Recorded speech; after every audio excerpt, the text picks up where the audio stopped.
traje la trulla tuya, te traje la trulla tuya, con cariño. Amigos, más de la mitad de los hospitales que operan en Puerto Rico trabajan con márgenes de ganancia en negativo y al parecer el 2026 no pinta que va a mejorar la cosa. De inmediato les presento el siguiente panel para analizar lo que está pasando y lo que puede pasar el próximo año. Con nosotros el doctor Víctor Ramos, secretario del Departamento de Salud. Gracias por estar acá. También el licenciado Jaime Pla, presidente de la Asociación de Hospitales. Francisco Paco Rodríguez, presidente y CEO de Berlin Capital Advisors. Y también Eric Santiago, exdirector ejecutivo de Pritco. Gracias a los cuatro por estar acá para analizar este tema tan importante. Pero antes, no es un tema nuevo, lo habíamos discutido aquí. De hecho, vamos a ver expresiones del exsecretario de Hacienda, Francisco Párez.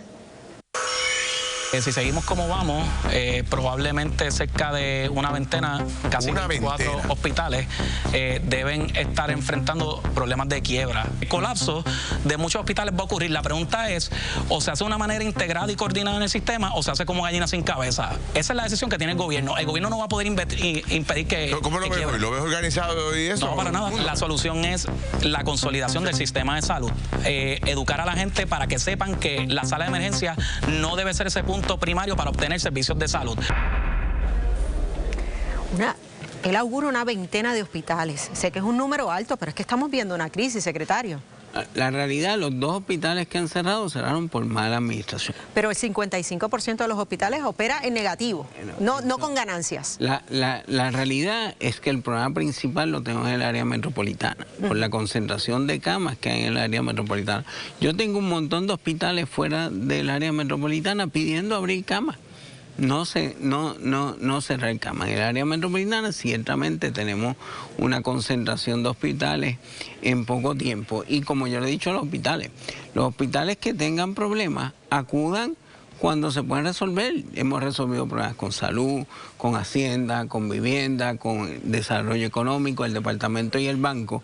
Pero si uno le pregunta y dice no está ocurriendo nada, como ocurría por ejemplo con el maestro y con Hope, pues terminan como terminan.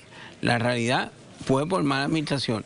No es que no hay problema, pero si solicitan ayuda se les puede ayudar, pero si no dicen nada... Pero no hay quien descarte que en el 202026 no se cierren más hospitales. No hay quien ni pueda salas de emergencia, ni se puedan cerrar, pero por ejemplo, salas de emergencia que Francisco Párez quería cerrar en Utuado y en Cabo Rojo, no se cerraron cuando yo intervení. Así que su intención siempre fue esta, cerrar hospitales, y yo no se lo permití. ¿No se lo permitió? No se lo permití. ¿Y él quería hacer a su inversión? Él quería hacer eso, para eso. ¿Por qué quería hacer eso? Porque él estaba allí de síndico de liquidador de Pavía, seleccionado por el banco. Y usted va a hacer lo posible porque en este 2026 no se cierren más salas de emergencia. Eso es así. Consolidar servicios no es opción. Siempre hay la opción y los hospitales tienen que reinventarse. Ahora muchos de los servicios son ambulatorios y los hospitales tienen que moverse a dar estos servicios ambulatorios, pero hay hospitales que quieren seguir con su modelo idéntico sin cambiar y eso es un problema. Y obviamente está el asunto de las aseguradoras, pero ese no es el único asunto, si no todos estuvieran igual. Licenciado Jaime Pla, ¿cuál es el mayor reto que tiene el sector de los hospitales de cara a este próximo año y cuando se van, no se sabe cuál va a ser el estatus de los fondos federales? Bueno, yo creo que podemos empezar por los fondos federales, ¿verdad? Para decir que en el futuro cercano tenemos que asegurarnos de que esos fondos estén disponibles. Pero hay muchos retos importantes como son los retos de personal profesional de los servicios de salud. Tenemos que entender que los cambios que han habido de la manera en que se atiende el paciente hoy en día es un reto importante. Como bien dice el señor secretario, tenemos que tomar nuevas medidas para atender nuevas formas de atender a los pacientes. ¿Cuáles son esas nuevas medidas? Bueno, yo creo que los hospitales tienen que buscar unas tecnologías nuevas. Para eso se requiere inversión y dinero. Bueno, pero es que esto es como el reto, ¿no? El reto es cómo lo vamos a hacer. Y los hospitales que están logrando hacerlo, pues están teniendo mejor éxito que los que no lo han podido hacer. Así que hay una inventiva del proceso tecnológico que tenemos que lograr. En el aspecto económico, para ustedes, o sea, ¿qué es lo que está pasando con el sistema de salud? ¿Realmente se administra con ese ánimo de lucro y ahí es que vemos que sufre todo lo que tiene que ver con los servicios y por eso es que hay mala administración? O sea, ¿cómo se hace ese balance de la parte económica versus realmente el asunto de servicios de la salud, que debería ser lo primordial? Permíteme darte unos antecedentes. A mí el Banco de la Reserva Federal de Nueva York nos contrató para analizar el impacto del ecosistema de salud post-pandemia.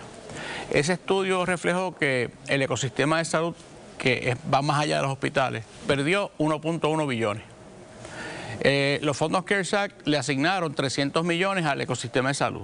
Así que un hueco de 700 millones, tú no lo llenas de un día para otro. Entonces tenemos tres cosas que impactaron. La demográfica de más de 700.000 personas que se han ido, perdón, que el 2 y 3% de todos los habitantes consumen 80% de los fondos de salud, los huracanes, ¿verdad? Y vino la pandemia como el último clavo, ¿verdad? Esa combinación de factores, en nuestro estudio nosotros dijimos que 30 hospitales iban a reducir significativamente sus operaciones y 15 iban a desaparecer. 9, ¿verdad?, quebraron. ¿Y cuántos más vienen? El issue es que hay que cambiar el modelo de hacer negocio. Nosotros sugerimos en aquel momento que se creara un fondo similar a lo que pasó en el 2008 con la quiebra de muchos bancos, que se creara un fondo para estabilizar el ecosistema, ¿verdad?, y ayudar a los hospitales a reestructurarse, poniendo nuevas gerencias, haciendo cambios. Santiago, una pregunta. Están obviamente las propuestas, está el problema. Se acerca octubre y los fondos del Medicaid, hay que establecer de dónde va a salir ese dinero. Están las aseguradoras, los planes médicos. Todos son factores que juegan en negativo, ¿verdad?, para los hospitales. ¿Cómo tú lo ves? ¿Cuál es la solución que te ofreces? Pues yo no te tengo tan gratas noticias para comentar, porque en ruta a prepararme para discutir el tema, cuando yo salgo del sector privado en el 2021, el costo del plan médico para un trabajador a la empresa, 220, 230 dólares por cabeza. Hoy eso está en 500 dólares. Así que si hoy estamos hablando del tema de los hospitales, muy próximamente pudiéramos estar hablando de quien paga al hospital por el servicio que recibe el ciudadano. Tema número 1. Tema número 2, las condiciones catastróficas. Tenemos personas que se consumen al mes 40,000, 50,000 dólares en recursos por la condición médica que tienen. Eso va a causar que muchos planes médicos y hospitales revisen ese tipo de servicio. Esto es incosteable. Como está el sistema hoy, yo no auguro una recuperación ágil ni efectiva. Sí. Ok, pero antes de la pregunta, como está el sistema hoy, no se augura un proceso ágil ni nada que pueda... Pero ¿cómo debe estar y qué es lo que hay que hacer? Bueno, déjame hacer un comentario, perdóname. La desigualdad en fondos entre Estados Unidos y Puerto Rico es 69%. Per cápita Estados Unidos recibe 13,000 y Puerto Rico 4,000. Sí. Esa desigualdad atendería gran parte de los problemas y una reestructuración prudente, como dice el secretario, de todo el sistema para hacerlo listo para el siglo XXI. Pero esa desigualdad sabemos que existe y sabemos que es muy lejano o no muy cercano. No tenemos realmente una contestación de cuándo puede ocurrir una igualdad.